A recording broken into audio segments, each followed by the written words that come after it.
Olá, bem-vindos à Boleia com... Neste caso, o Volkswagen Karmann Ghia, um cinquentão, de 1971. E então vamos falar aqui um pouco sobre este modelo em específico da Volkswagen, que teve várias... Foi algo de bastante sucesso na sua altura e hoje é um dos clássicos, talvez, dos mais procurados, se não dos mais procurados, é efetivamente procurado. E neste preciso momento nem sequer existem, pelo menos em Portugal, nos sites normais de pesquisa de automóveis usados, nem sequer existem ainda à venda. Sim, não é um carro muito mainstream, portanto também não é um carro que apareça muito. Ou seja, se quiseres comprar um, tens mesmo que procurar, tens mesmo que andar ali à procura em sites de stands ou em sites muito específicos de carros clássicos. Não é propriamente o tipo de carro que apareça de forma muito comum nos sites principais. E depois também não é um nome muito conhecido. A maioria das pessoas que conhecem os carros da Volkswagen nem sequer associa o Karmann Ghia à Volkswagen. Portanto, há aqui uma disparidade difícil de controlar. Isso para nós, enquanto Car Advisor, também é um desafio, porque quando queres anunciar um carro destes, também tens algumas dificuldades. O stand virtual tem, mas a maioria dos sites não tem sequer este modelo. Tu entras dentro da Volkswagen e depois dentro da Volkswagen ficas bloqueado porque não tens... É uma coisa muito específica. Exato. Talvez encontres em aquelas feiras, naquelas exposições de carros clássicos, talvez tenhas lá um ou outro que possam eventualmente estar para venda. Podem estar só para exposição também, não quer dizer que estejam forçosamente para venda. Sim. Eu diria até que a maioria troca de mãos dentro de um nicho de mercado de colecionadores e de pessoas apaixonadas que andam sempre à procura e quando aparece, às vezes até nem precisa de ser anunciado. É o fulano tal que tem disse que ia vender e algum amigo que falou com alguém que disse que estava à procura e de repente acaba por aparecer a pessoa que quer ficar com ele. Este em específico é o 1600. 1600, 50 cavalos. Exato, porque houve várias motorizações ao longo da vida do modelo do carro. Sim. De 55 a 74 houve vários motores e, na verdade, isto é um motor de um Volkswagen Karossa, de um Beetle. Não é só um motor, é uma base completa. Sim, toda, sim. Estamos a falar de uma altura em que os carros eram construídos como os Jeeps foram construídos até há relativamente pouco tempo. E isso era uma forma fácil de criar novos modelos e a base ser sempre a mesma. Portanto, isto se desapertares a carroçaria, ficas com... Tem um carocha lá de baixo. Exato. A malta chama-lhe o bacalhau, que é uma estrutura com uns vincos na chapa, que faz uma forma, parece um bacalhau, mas é efetivamente igual, não difere. Portanto, podias perfeitamente tirar isto daqui e encontrar uma coisa idêntica com o mesmo motor, com a mesma mecânica. Tem uma vantagem, para mim, uma vantagem interessante, que é o facto de ser a 12 volts. Que os primeiros eram 6 volts e aí sim torna um bocadinho tudo mais complicado. Já foi uma evolução durante o...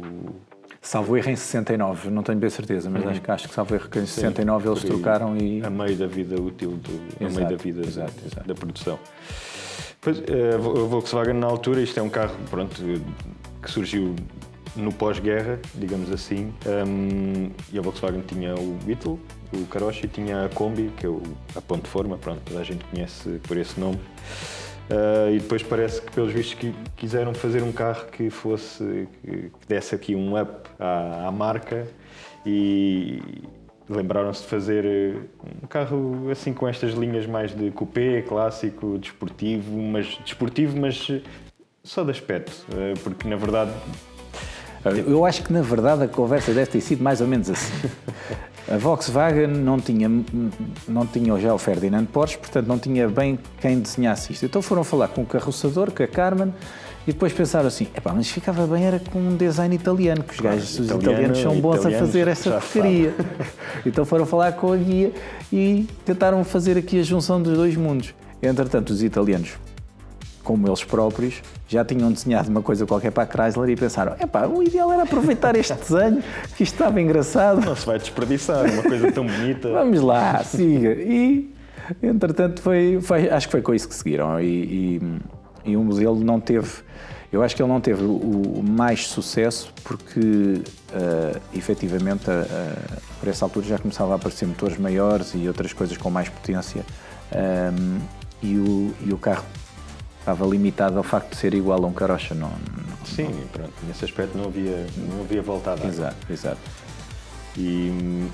Mas pronto, na verdade o que realmente sobressai neste modelo é o design. Portanto, sim. E é inovador para a altura, atenção, é um bloco completo construído à mão, efetivamente, mas não tens uniões de nenhumas, só tens as duas portas, a tampa da mala e o capô. Não tens mais nada, o resto é um bloco único.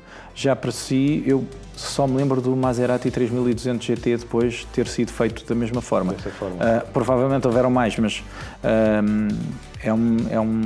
pronto, é também uma certa inovação.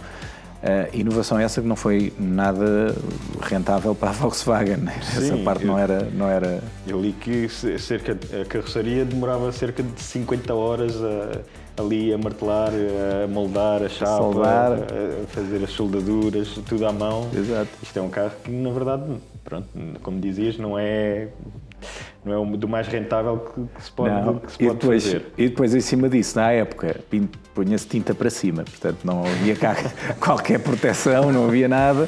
Portanto, eles depois, durante os anos dele, ou foram restaurados, ou então tiveram que apodrecer e aparecer algumas bolhas e pronto, e começar a aparecer esse tipo de coisas. Sim, pronto. À época era o que havia, também não havia mais. Na altura não se fazia de outra maneira.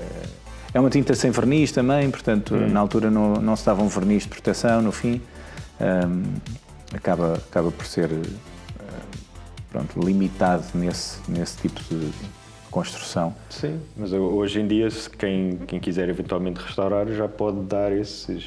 Sim, os restauros hoje em dia são caros, mas se forem bem feitos têm razão para ser caros.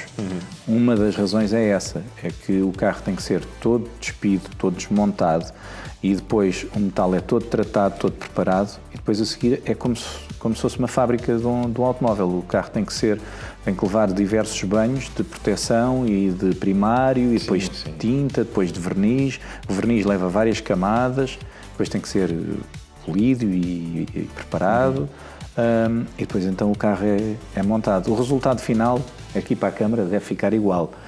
Não deve mudar muito.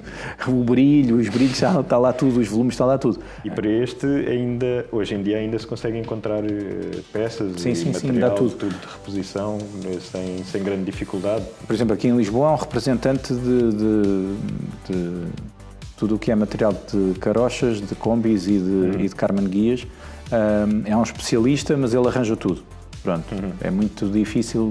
Eu ainda não me deparei com peças que ele não conseguisse arranjar. Embora hajam algumas coisas que são mais raras ou mais difíceis, mas de um modo geral ainda se arranja tudo.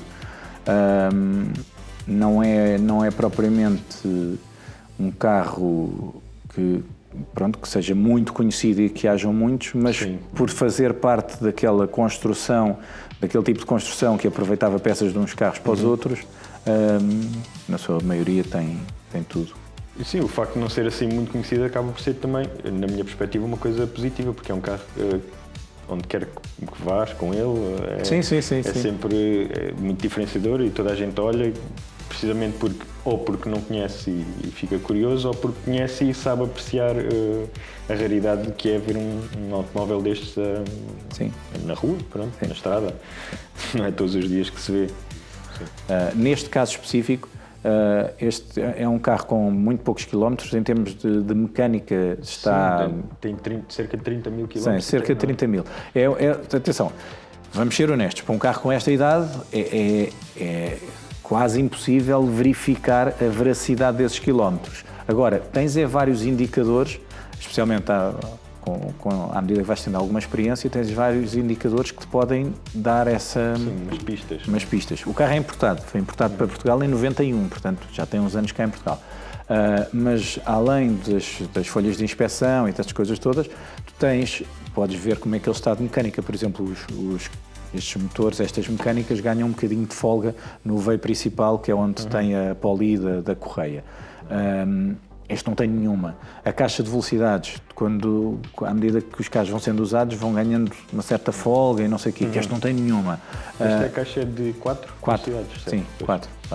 E tem marcha atrás portanto, para o lado do condutor e para a frente, ou para trás, já não lembro, para a frente. É ao contrário do que costuma ser, exato. Portanto, sim, tração traseira também, não é? Porque a caixa de velocidades está para trás, portanto, daí que seja ao contrário, no sentido inverso do que costuma ser, só porque tens a caixa e o motor lá para trás. Ok. Estava-te a perguntar porque de facto não sei, não retive essa informação, mas é um tração traseira. É um tração traseira, sim, é um carro ao homem. Tração traseira. Claro que sim. Sem ajudas, sem controle, não nada. Carro ao homem. Só não é mais ao homem porque tem os seus 50 cavalos. É um carro muito levezinho, é um carro com algum prazer de condução, porque é mesmo muito leve. E 50 cavalos nesta carroceria tão leve acabam por ser... O carro acaba por ser despachado, não é um clássico pesado, não tens nada dessa sensação. A condução do carro é gira, tem sua piada na mesma. Sim, não é para prestações... Não. Mesmo à época não é para prestações. Aliás, eu te faço referência aqui a uma coisa, que é a própria Volkswagen fez uma campanha com um anúncio que dizia, tinha o carro com uma bola e com um número na porta e dizia you wouldn't. Ou seja, tu nunca porias este carro, nunca te porias a fazer corridas com este carro, porque ele não é para isso. E pronto, e tinha todo um texto a explicar a virtude da elegância e da beleza e não sei o quê, em detrimento das prestações, porque já na altura não era um carro com prestações que pudesse competir com os outros que existiam no mercado. Sim. Chamavam-lhe até o Porsche do povo. Exato. Que era uma versão, enfim, tinha assim um design que parecia ser um carro dessa marca, mas pronto, depois ao nível das prestações não era equiparável sequer. Talvez tenha sido até por isso que o carro não teve mais sucesso e que não teve continuação. Portanto, ele não foi, segundo também li, não foi um projeto para a Volkswagen de grande sucesso a nível financeiro. Mas nós sabemos que há montes de marcas que ainda hoje fazem isso, ou seja, fazem low cars que depois são um custo absurdo e que não têm qualquer rentabilidade, mas que depois, numa linha de continuidade, acabam por compensar largamente e derivar para outros modelos e dali saírem outras coisas e não sei o quê. Podemos assim resumir assim, o Karmann Ghia se calhar num carro que não luta pelo título do melhor desempenho dinâmico, mas luta para seduzir e cativar o olhar e associado à fiabilidade, pronto, porque é baseado num modelo que já de si era fiável e como tal também continua a sê-lo. Não sei se queres acrescentar mais alguma coisa. Não. Acho que estão... Não, ele está aqui, ainda não saiu daqui, não caiu nenhuma peça. No dia que trouxermos um carro inglês ou italiano, não sei, pronto. Cuidado com essas alegações, que pode estar aí a... Estou a brincar. Todos os carros são bons. A arranjar inimigos. Não, senhora. Eu acho que todos os carros são bons e todos os carros têm uma vertente boa, uma vertente má. Há uns que têm mais, outros que têm menos, mas para tudo, para quem gosta de automóveis, a realidade é esta. Todos os carros servem o propósito de te levar para qualquer lado. Portanto, todos eles podem criar memórias. Isso era outro assunto que também gostaria de dizer, que é particularmente interessante nestes carros, que são carros que não fizeram muitos quilómetros, como é o caso deste, não tem muitos quilómetros feitos, mas as histórias que ele tem para contar, ou seja, à medida que os anos vão passando, o carro vai passando, neste caso específico, o carro passou durante gerações dentro da mesma família, o carro trocou de mãos várias vezes dentro da mesma família, e isso é uma coisa engraçada, porque vai deixando recordações, vão existindo momentos, há vivências que ficam para sempre associadas. Portanto, estes carros têm sempre esta particularidade. E quando digo estes, são todos.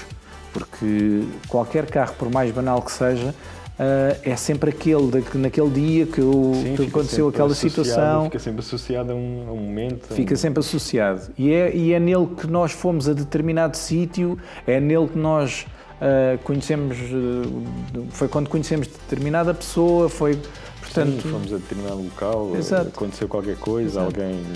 Então o facto do carro avariar por caminho é uma história. Até as coisas ditas más... Exato. É verdade. Se não forem trágicas, pronto. Exato. Não, mas servem de uma história, de uma memória que fica. Sem dúvida. Mas pronto, acho que podemos fechar o Karmann Ghia. Acho que está arrumado por... Está apresentado, acho que sim. Se achares interessante, segue o canal. Se não achares interessante, obrigado na mesma. Mas segue na mesma.